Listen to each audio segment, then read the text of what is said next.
99% of people are chasing something that was never designed to be caught. But the 1%, they figured out that the chase itself is the trap. In the next couple of minutes, I'm going to show you exactly what I mean by this. And I'm going to give you the one law they use to escape it. With that being said, let's get straight to it. Listen, y'all, the world is playing two different games here. You got the reflection game and you got the source game. I'll explain the reflection game like this. Everything that's outside of me that I desire but do not have, I chase it. That literally can mean anything. It could be money, cars, houses, luxury experiences, travel, kids. It doesn't matter. If it's outside of us and we want it and we desire it, we chase it. I'll explain it in another way like this. You know those carnivals that have like those really big fun houses that have endless mirrors that are reflecting back and forth, very distorted mirrors in nature. Now, I want you to imagine just for a second that you forgot that it was a funhouse mirror and that twisted version of you that's in that mirror was the real you. You spend your entire life trying to fix the reflection. You'll be standing on your tippy toes, trying to make yourself look taller when it's showing that you look too short, or contort your body because it's showing that you look too big, so you suck it in to become the skinniest version of yourself. You'll try to polish the glass, you'll get angry at the mirror, you'll beg it to show you the truth, all while the mirror just keeps showing you the same warped image. Now, all of that sounds insane.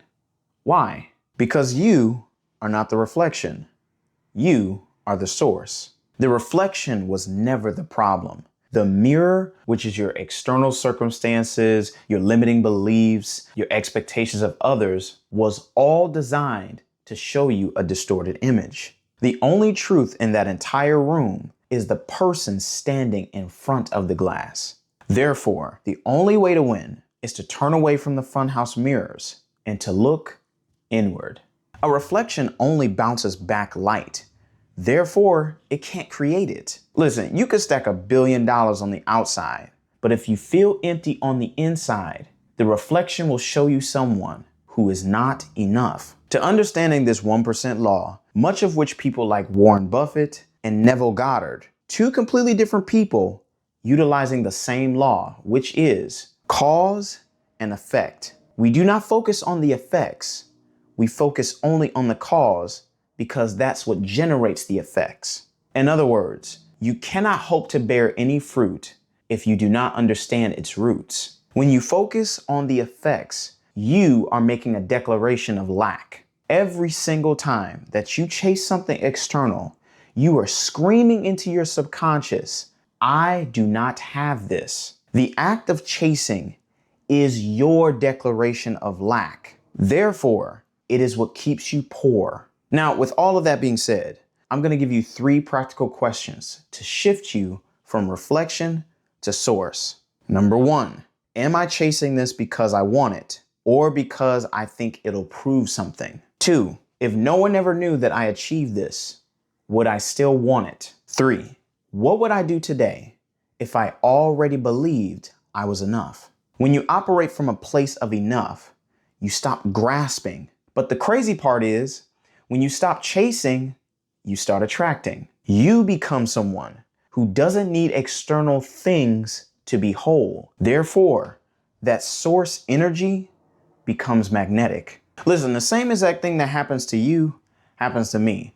There are many times in my life where I just kept chasing money. I kept working so hard to try to get this bread, not realizing I never really stopped to ask myself the question, why do I feel like I need more? And because of that very question, that's the day that everything shifted for me. Now that you understand these concepts, the one decision that will take you from the 99% to the 1% is understanding this law. The law of cause and effect. When you focus on the effects, you have no power because you're focusing too hard on the fruit, but you do not understand the roots. Therefore, when you understand the origin of cause, which is you are the projection of the effects. And this flows in everything: your cars, your house, your traveling, your experiences, everything, and ultimately your money. So I have a direct question for you, and I want you to be brutally honest in the comments.